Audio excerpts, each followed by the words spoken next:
Selamat bertemu kembali mahasiswa sekalian. Untuk pertemuan kita kali ini kita akan mencoba membahas tentang logika analisa kerusakan adaptor. Jadi coba kita implementasikan apa yang kita pelajari minggu kemarin untuk sebuah kerusakan pada sebuah rangkaian. Untuk contoh kali ini saya mencoba menggunakan objek yang seringkali ada di sekitar kita, yaitu adaptor. Jadi kalau misalkan Anda punya perangkat elektronik itu pasti punya adaptor. Nah, baik itu handphone misalkan atau laptop ya, atau perangkat audio yang lain. Tapi untuk pertemuan kali ini akan saya coba menggunakan analisa kerusakan untuk adaptor yang digunakan yang sederhana ya. Jadi pakai adaptor yang pakai trafo ya. Nah, ini bisa Anda temui pada adaptor di rangkaian-rangkaian amplifier misalkan. Nah, itu menggunakan adaptor menggunakan trafo ya. Baik, materinya saya lanjutkan. Seperti yang sudah kita pelajari sebelumnya, untuk melakukan logika analisa, kita harus mengerti algoritma. Jadi algoritma itu merupakan prosedur tahap demi tahap yang harus dipenuhi untuk menyelesaikan sebuah tugas atau problem. Jadi paling tidak kita tahu tahapan-tahapan untuk mengetahui langkah yang mesti dilakukan dalam perbaikan kerusakan hardware ya. Contohnya kali ini adalah adaptor. Ya, tentunya kita harus pahami dulu bagaimana prinsip kerja adaptor, kemudian bagaimana pengukuran tegangan dan sebagainya. Sedemikian hingga kita bisa menentukan tahap demi tahap yang harus dipenuhi. Nah, nanti kita catati ya, kita centang ini ya, tahapan yang sudah dilakukan dan tahapan itu menjadi dasar kita dalam menentukan kerusakan ya. Baik, kita lanjutkan materinya. Nah, ini adalah kerangka dasar dari analisa kerusakan hardware yang sudah kita bahas minggu kemarin. Jadi ada dua fase ya, fase problem solving dan fase implementasi ya. Fase problem solving merupakan fase pengamatan gejala kerusakan dan rencana langkah-langkah perbaikan kerusakan. Nah, ini dalam bagian perancangan algoritma ya. Nah, ini tentunya didahului dengan gejala kerusakan dulu ya. Nanti kita amati gejalanya, nanti kita akan bisa tentukan hasil pengamatan itu untuk menentukan langkah-langkah perbaikan apa yang mesti kita lakukan. Kemudian ada fase implementasi, di mana fase implementasi itu adalah merupakan fase pelaksanaan periksa baik buruk komponen dan penggantian komponen hardware. Nah, jadi fase ini akan kita lakukan proses pengukuran komponen atau instrumen ya, pakai instrumen komponen ini masih bagus ataukah sudah kita perlu ganti ya.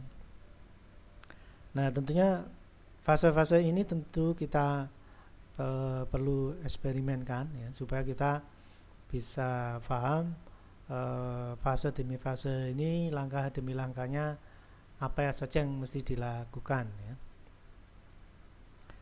Baik, kita lanjutkan materinya. Ini saya kasih contoh analisa kerusakan adaptor ya, dimana pada rangkaian yang tampil di layar ya, ada sumber tegangan 220 volt lalu trafo ya. Kemudian ada dua dioda. Dari dua dioda ini akan dihasilkan tegangan DC. Nah, dalam hasil pengukuran pakai voltmeter, untuk input tegangan AC pakai voltmeter AC terukur 219 volt AC. Kemudian untuk voltmeter DC di bagian output dari dioda ini terukur 5 volt DC. Nah ini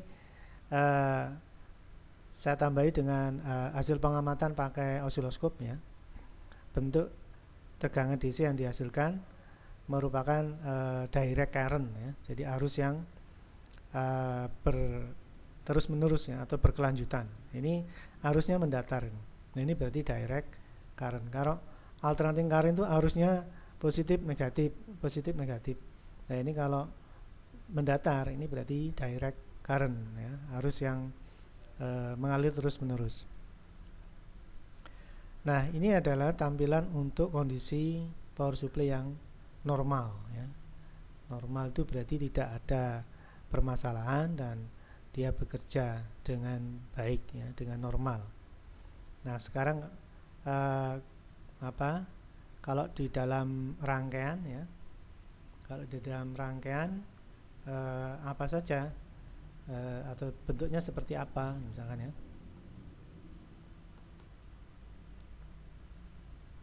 Nah ini coba saya tampilkan rangkaiannya.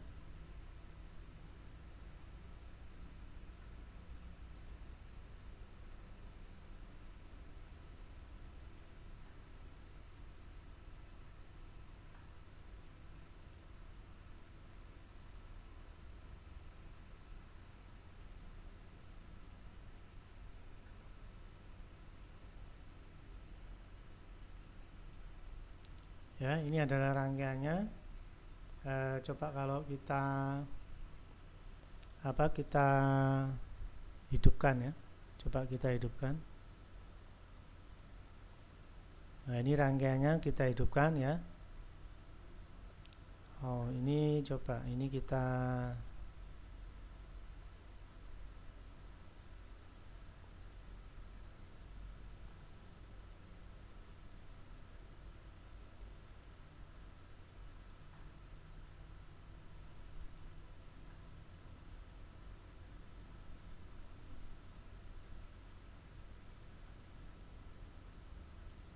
Nah ini ya, yang Anda lihat ini tegangannya DC. Jadi terukur pakai voltmeter AC di inputnya 220 volt. Ini terukur pakai voltmeter DC. Lalu outputnya ini pakai voltmeter DC terukur 5 volt. Bentuk pakai osiloskop, bentuk tegangannya adalah direct current ya.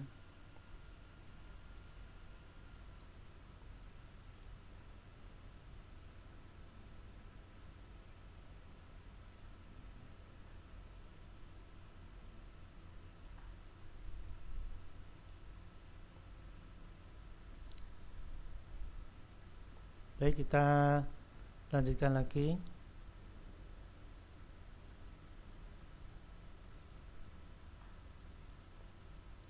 Nah ini terlihat bahwa outputnya ini kalau saya pause ya, pause. Nah ini ya, ini kondisi saya pause, arusnya datar. Ya ini berarti direct current misalnya, atau arus datar. Tegangannya DC. Nah, ini kondisi normal ya, ini kondisi normal. Nah nanti coba kita lakukan troubleshooting ya. Coba ini materinya saya lanjutkan dulu.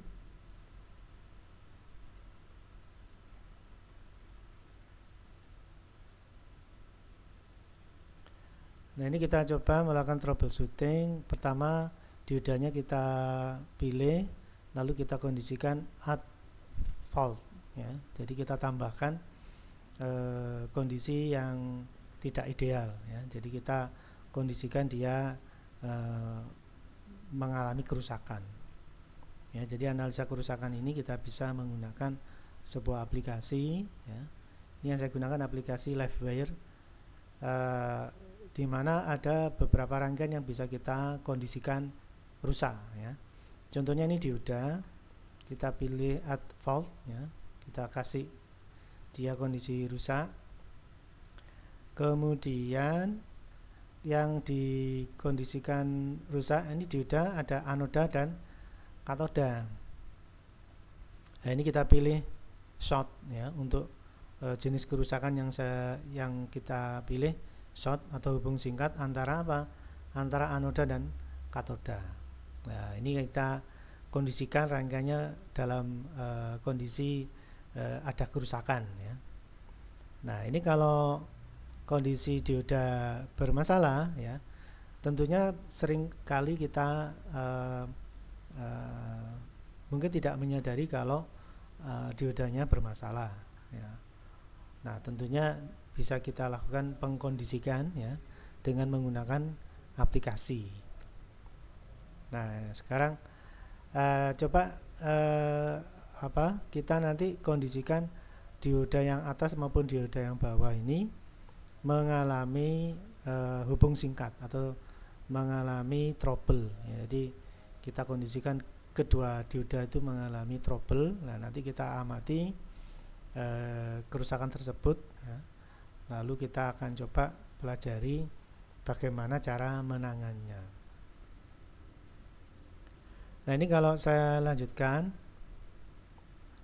Nah, ini ya untuk dioda yang bermasalah, maka output dari adaptor ini akan mengalami kerusakan, sehingga outputnya secara instrumen ya, bila diukur tegangannya turun ya, mestinya 5 volt menjadi kurang dari 5 volt.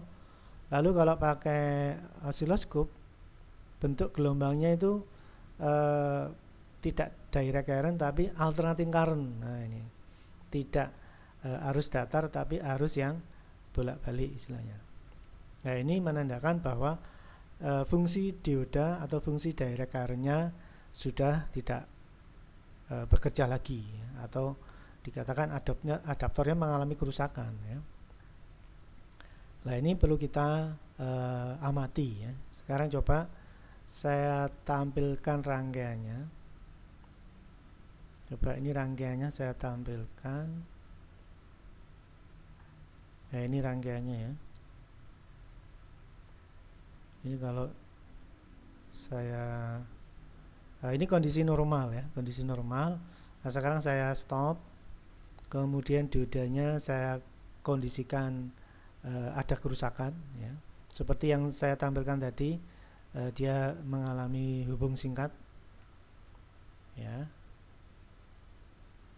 Ada dioda berjumlah 2. Nah, ini dua-duanya kita kondisikan ada kerusakan ya. Baik anoda maupun katoda mengalami hubung singkat. Nah, sekarang kalau rangkaian sudah kita kondisikan trouble ya, ini dioda ini trouble dengan jenis kerusakan hubung singkat, lalu dioda yang bawah ini juga trouble dengan jenis kerusakan hubung singkat. Jadi kalau kita nyalakan, nah ini outputnya tidak direct current tapi alternating current karena fungsi dioda sudah tidak berfungsi lagi ya. Nah, kemudian hasil ukur di output ya menggunakan voltmeter DC juga mengalami penurunan ya. Jadi tegangan tidak stabil karena yang dia ukur bukan DC tapi AC. Dan kondisi ini tetap terjadi walaupun kapasitor masih terpasang, namun apabila dioda ini tidak berfungsi maka output luaran masih tetap alternating current. Nah, ini yang semestinya nggak boleh terjadi ya untuk sebuah adaptor. Nah, lalu solusinya bagaimana ini ya? Nah, sekarang kalau saya kembalikan materinya, ini kalau saya pause ya. Nah, ini saya pause, outputnya masih alternating current ya. Coba ini saya lanjutkan materinya.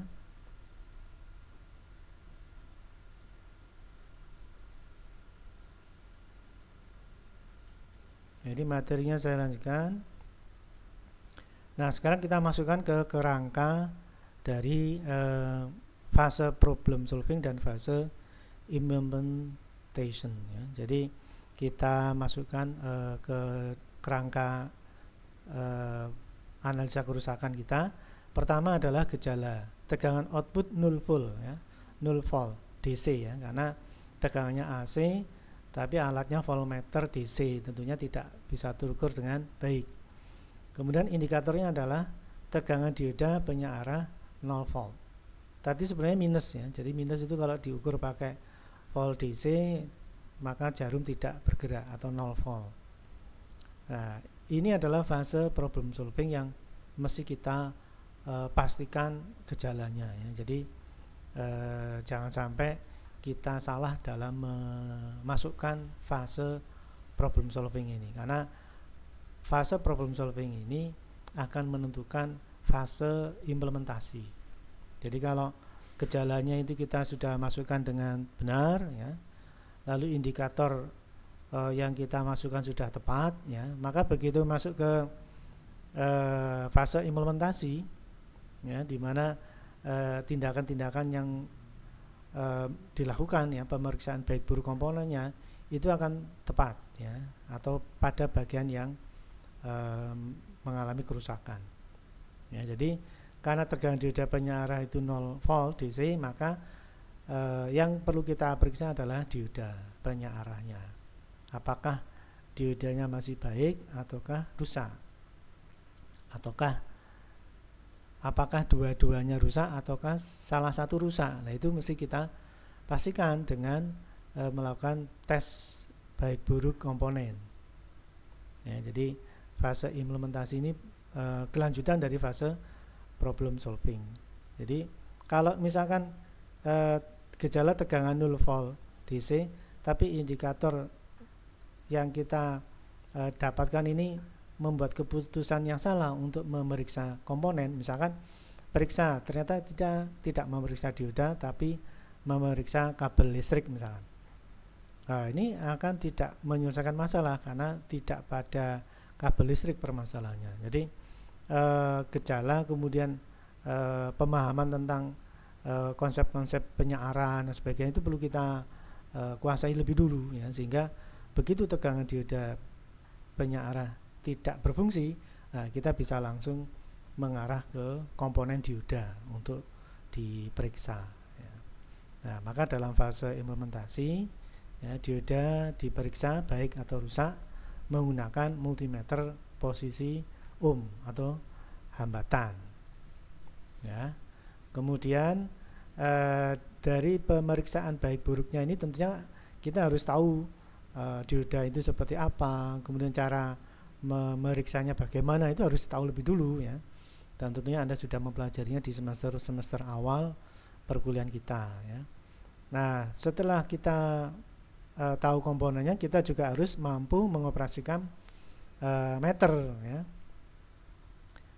Maka di di perkuliahan awal Anda pasti sudah mendapat materi komponen elektronika, kemudian alat ukur dan pengukuran ya, itu digunakan ya di dalam analisa kerusakan. Itu kita perlukan ya, sehingga pada posisi periksa komponen ya, baik buruk komponen ini, kita selain mengerti komponen dioda itu seperti apa, anoda katoda itu di mana ciri-cirinya, kita juga harus mampu mengoperasikan alat ukur ya, posisi voltmeter, posisi ampermeter, posisi ohmmeter. Nah, ini harus tahu bagaimana menentukan batas ukur. Nah, itu juga harus tahu ya, karena fase analisa kerusakan ini merupakan tingkat lanjut setelah kita menguasai komponen dan menguasai instrumentasi atau alat ukur ya.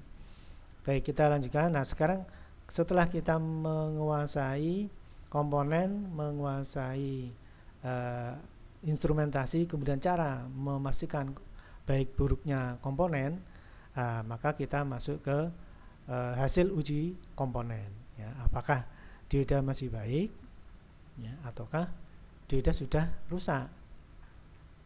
Nah, ini perlu dipastikan ya, jangan sampai dioda masih baik, kita karena nggak mampu membedakan mana baik dan buruk dioda, sehingga dioda masih bagus kita anggap rusak misalkan ya. Atau kebalikannya, karena kita nggak mengerti cara memeriksa dioda, nah ternyata dioda yang sudah rusak malah kita anggap bagus. Nah, itu juga dihindari ya. Jadi fase ini ya menentukan sekali ya. Kita bisa melakukan kesalahan kalau kita tidak mampu memeriksa atau tidak menguasai cara memeriksa komponen ya. Tentunya kita harus tahu lebih dulu ya, lebih awal. Nah, kemudian setelah kita uji komponen, hasilnya kita dapatkan, lalu dokumentasi ya. Hasil dokumentasi ini merupakan hal-hal yang berhubungan dengan hasil pemeriksaan komponen ya. Jadi dioda yang pertama kan ada dioda ya di adaptor yang kita pelajari hari ini. Nah, dioda yang mana yang kita anggap rusak dan dioda mana yang kita anggap bagus, atau dua-duanya rusak. Nah, ini mesti kita dokumentasi ya, sehingga kita kalau salah satu rusak ya kita jangan sampai salah memasang yang rusak tetap rusak, yang baik malah kita ganti rusak ya, itu dihindari ya. Jadi di dokumentasi itu perlunya agar kita tahu dioda mana yang rusak dan kita pasang dengan dioda pengganti yang masih bagus. Nah, itu tentunya perlu kita kita pahami dengan baik, sehingga fase implementasi ini merupakan fase kelanjutan dari analisa.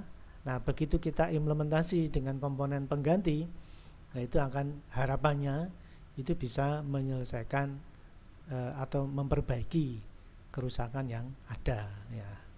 Nah, kalau misalkan kita salah ukur, yang baik ternyata yang baik ternyata kita asumsikan rusak, atau kebalikannya yang rusak kita asumsikan baik, fase implementasi ini menjadi tidak berguna ya, karena kita tidak melakukan fase implementasi dengan sebaik-baiknya. Jadi dipastikan dulu memang komponen itu benar-benar rusak ataukah masih baik. Kemudian saat mengganti, kita benar-benar mengganti komponen yang rusak ya, jangan komponen yang baik kita ganti, yaitu tidak kita harapkan ya. Baik, kita lanjutkan. Nah, sekarang kita masuk ke di fase implementasi ya. Untuk fase problem tadi kita sudah menggunakan voltmeter dan kita dapati tegangannya 0, lalu kita juga pastikan pakai osiloskop bentuk gelombangnya juga tidak direct current tapi alternating current. Nah, sekarang kita masuk ke fase implementasi, yang mana kita memastikan dioda itu apakah rusak ataukah masih baik ya. Baik, kita lanjutkan. Nah, pertama kita pahami dulu komponennya dioda yang kita sedang ukur ya, atau sedang kita pastikan kondisinya baik atau tidak ya. Jadi simbolnya kita ketahui ya. Jadi arah dioda itu dari anoda ke katoda ya. Jadi ini seperti panah gitu menuju positif ke negatif ya. Kemudian bentuk dioda ya. Posisi katoda itu adalah posisi baris putih ya, garis putih yang ada sebelah kanan. Ini adalah posisi katoda. Sehingga kita tahu mana yang anoda dan mana yang katoda, mana yang statusnya positif dan mana yang statusnya negatif, karena ini nanti berhubungan dengan multimeter ya. Multimeter posisi ohm itu ada kabel yang positif dan ada kabel yang negatif. Nah, ini posisi pengukuran, posisi memastikan baik buruknya itu ditentukan oleh kemampuan kita memahami komponen mana positif dan mana negatif. Nah, kalau kita tidak tahu cara posisi katoda anoda, nah nanti dikhawatirkan saat pengukuran pakai multimeter jadi salah ya. Coba ini materinya saya lanjutkan lagi. Nah, ini ya. Jadi begitu kita tahu posisi anoda dan katoda ya, maka kita bisa menerapkan pada voltmeter multimeter ya, dengan posisi ohm ya. Jadi multimeter ini bisa ampere, bisa volt, bisa ohm. Lah ini kita posisikan ohm ya. Ini kita posisikan ohm. Ohm itu berarti mengukur hambatan. Nah, nanti menyimpang tidaknya jarum ini akan menentukan nilai hambatan terukur. Nah, kalau misalkan seperti ini ya, ini posisi katoda itu berwarna merah karena merah itu negatif pada posisi ohm ya. Kemudian anoda itu positif ya. Ini pada posisi ohm kabel hitam itu positif ya untuk multimeter yang menggunakan jarum atau multimeter analog. Nah, ini penjelasannya, jarum bergerak ke kanan menunjukkan nilai resistansi tertentu. Kalau dioda ini mempunyai nilai tertentu ya, ini berarti dioda posisinya mengalirkan arus ya, mengalirkan arus. Nah, untuk memastikan maka posisi dioda harus kita balik. Nah, posisi dioda harus kita balik seperti yang kanan ya. Jadi yang hitam, yang positif itu dapat katoda, berarti ini kan berlawanan ya. Katoda itu negatif, sementara yang kabel hitam multimeter itu positif, dan ini berlawanan. Kemudian yang berwarna merah negatif, sementara diodanya dapat anoda. Anoda itu negatif, ini juga berlawanan. Nah, ini apa yang terjadi gitu ya. Nah, kalau ternyata jarum tidak bergerak sama sekali, berarti dioda yang kita punya kondisinya masih bagus ya, karena posisi dioda terbalik seperti ini terhadap multimeter tidak bisa mengalirkan arus. Nah, sekarang kalau kondisinya kebalikan dengan yang ada di gambar ya. Jadi pada saat kita ukur ya pakai multimeter ya, ternyata posisi jarum akan bergerak menyimpang seperti ini berlaku pada dioda yang kita posisikan berlawanan ya. Jadi misalkan ya, yang atas ini diodanya kan garis putihnya sebelah kanan ya, kemudian yang bawah garis putihnya sebelah kiri dengan posisi jarum yang sama ya, jarum ini ya, jarum yang sama didapatkan ya, walaupun posisi dioda sudah kita tukar posisinya terhadap kabel multi, maka dioda ini dikategorikan hubung singkat ya, atau terjadi kerusakan, karena pada dasarnya dioda itu posisinya dibalik, mestinya jarumnya tidak menghasilkan gerakan yang sama ya. Namun kalau misalkan dua dioda ini dengan posisi dibalik seperti ini ya, merah ketemu katoda, hitam ketemu anoda, lalu posisi yang sama tapi diodanya kebalik ya, merah ketemu anoda dan hitam ketemu katoda, kok jarum bergerak seperti yang ada di gambar kiri. Ini berarti diodanya hubung singkat, konslet ya.